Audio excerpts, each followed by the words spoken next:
আসুন আজ আমরা এমন এক সফরের কথা জানি যে সফরের যাত্রী আমাদের প্রত্যেককেই হতে হবে। এটি এমন এক জগতের কাহিনী যা আমাদের এই পৃথিবীর ঠিক পরেই শুরু হয়, কিন্তু যা আমাদের চোখের আড়ালে। এটি হলো মৃত্যুর পরের জীবনের প্রথম ঘাঁটি, আখিরাতের প্রথম দরজা, কবরের জীবনের পূর্ণাঙ্গ কাহিনী। যখন কোনো মানুষের দুনিয়াতে বেঁচে থাকার সময় শেষ হয়ে যায়, তখন আল্লাহর হুকুমে মৃত্যুর ফেরেশতা হযরত আজরাইল আলাইহিস সালাম তার কাছে এসে হাজির হন। যদি মৃত ব্যক্তি একজন নেককার বা ভালো মানুষ হন, তবে ফেরেশতারা তার কাছে আসেন নূরের মতো উজ্জ্বল আর সুন্দর চেহারা নিয়ে। তাদের সাথে থাকে জান্নাতের সুগন্ধিযুক্ত কাফনের কাপড়। তারা সেই রূহকে অত্যন্ত নরম আর আদরের সাথে শরীর থেকে বের করে আনেন, ঠিক যেভাবে একটি ভেজা আটার ভেতর থেকে একটি চুল খুব সহজে বেরিয়ে আসে। এরপর সেই পবিত্র রূহকে জান্নাতের সুগন্ধি কাফনে জড়ানো হয়, যেখান থেকে মেশক আম্বরের চেয়েও উত্তম সুগন্ধ বের হতে থাকে। এরপর ফেরেশতারা সেই রূহকে নিয়ে আসমানের দিকে উঠতে থাকেন। তারা যখন কোনো আসমানের ফেরেশতাদের পাশ দিয়ে যান, তখন ফেরেশতারা জিজ্ঞেস করেন, এই পবিত্র রূহটি কার? উত্তরে রূহকে নিয়ে যাওয়া ফেরেশতারা দুনিয়াতে তার সবচেয়ে সুন্দর নামে তার পরিচয় দেন। এভাবেই এক এক করে 7টি আসমানের দরজা তার জন্য খুলে দেওয়া হয় এবং সবশেষে তার রূহকে ইল্লিন নামক এক সম্মানিত জায়গায় রেখে দেওয়া হয়। কিন্তু মৃত ব্যক্তি যদি একজন বৎকার বা পাপী মানুষ হয়, তবে ফেরেশতারা তার কাছে আসেন ভয়ঙ্কর এবং কালো চেহারা নিয়ে। তাদের সাথে থাকে জাহান্নামের দুর্গন্ধময় চট। তারা সেই পাপী রূহকে অত্যন্ত কষ্ট দিয়ে টেনে হিচড়ে শরীর থেকে বের করে আনেন, ঠিক যেভাবে একটি জীবন্ত ছাগলের চামড়া টেনে বের করা হয়। একবার ভেবে দেখেছেন কি ভয়ানক দৃশ্য? জীবন্ত ছাগলের শরীর থেকে চামড়া যখন টানা হয়, কী রকম যন্ত্রণা হবে? ঠিক সেইভাবে ওই পাপীদের রূহ বের করা হবে। এতে শরীরের শিরা উপশিরাগুলো ছিঁড়ে যায়। এরপর সেই নাপাক রূহকে জাহান্নামের দুর্গন্ধময় চটে জড়ানো হয়, যেখান থেকে মরা পশুর চেয়েও জঘন্য দুর্গন্ধ বের হতে থাকে।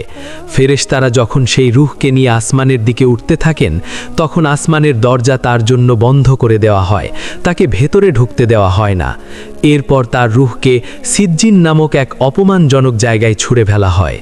এরপর মৃত ব্যক্তির দেহকে যখন কবরে নামিয়ে রাখা হয় এবং তার আত্মীয় স্বজনরা তাকে মাটি দিয়ে চলে আসে, তখন এক ভয়ঙ্কর অধ্যায় শুরু হয়।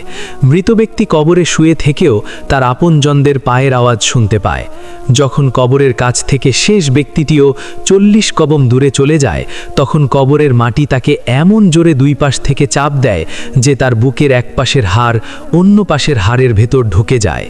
এই চাপ থেকে কেউই রক্ষা পাবে না, সে যত বড় নেককারী হোক না কেন। এরপর শুরু হয় সেই আসল পরীক্ষা। কবরে সেই ভয়ঙ্কর মাটির চাপের পর হঠাৎ করে কবরের মাটি দুভাগ হয়ে যায় এবং আগমন ঘটে দুই ভয়ঙ্কর ফেরেশতার।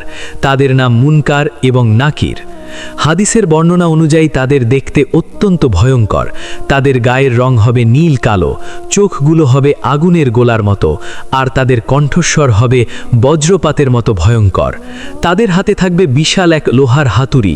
সেটি এত ভারী হবে যে দুনিয়ার সকল মানুষ মিলেও তা মাটি থেকে তুলতে পারবে না।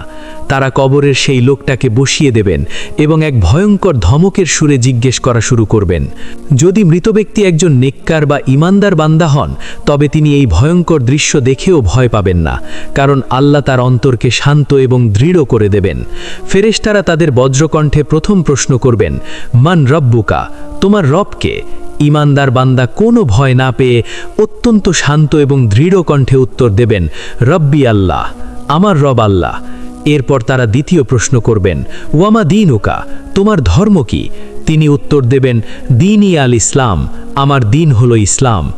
সবশেষে তারা আমাদের প্রিয় নবী হযরত মুহাম্মদ সাল্লাল্লাহু আলাইহি ওয়াসাল্লামের দিকে ইশারা করে তৃতীয় প্রশ্নটি করবেন, মা তাকুলু ফি হাযার রাজুল, এই ব্যক্তি সম্পর্কে তুমি কি বলতে? ইমানদার বান্দা উত্তরে বলবেন, হুয়া রাসূলুল্লাহ, তিনি আল্লাহর রাসূল। ফেরেশতারা আবার জিজ্ঞেস করবেন, তুমি কিভাবে জানলে? সে উত্তরে বলবে, আমি আল্লাহর কিতাব পড়েছি, তার উপর ঈমান এনেছি এবং তাকে সত্য বলে জেনেছি।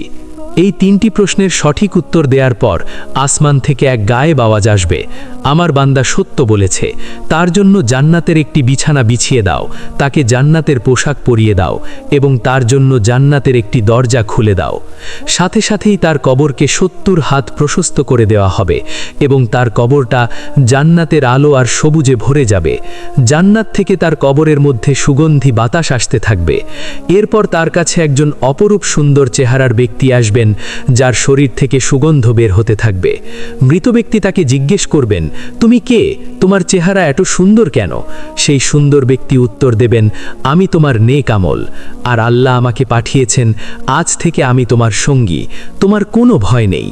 এরপর সেই ইমানদার বান্দা আল্লাহর কাছে দোয়া করবেন, হে আল্লাহ, দয়া করে তাড়াতাড়ি কেয়ামত কায়েম করুন, যাতে আমি আমার পরিবার এবং জান্নাতের অফুরন্ত নিয়ামত উপভোগ করতে পারি।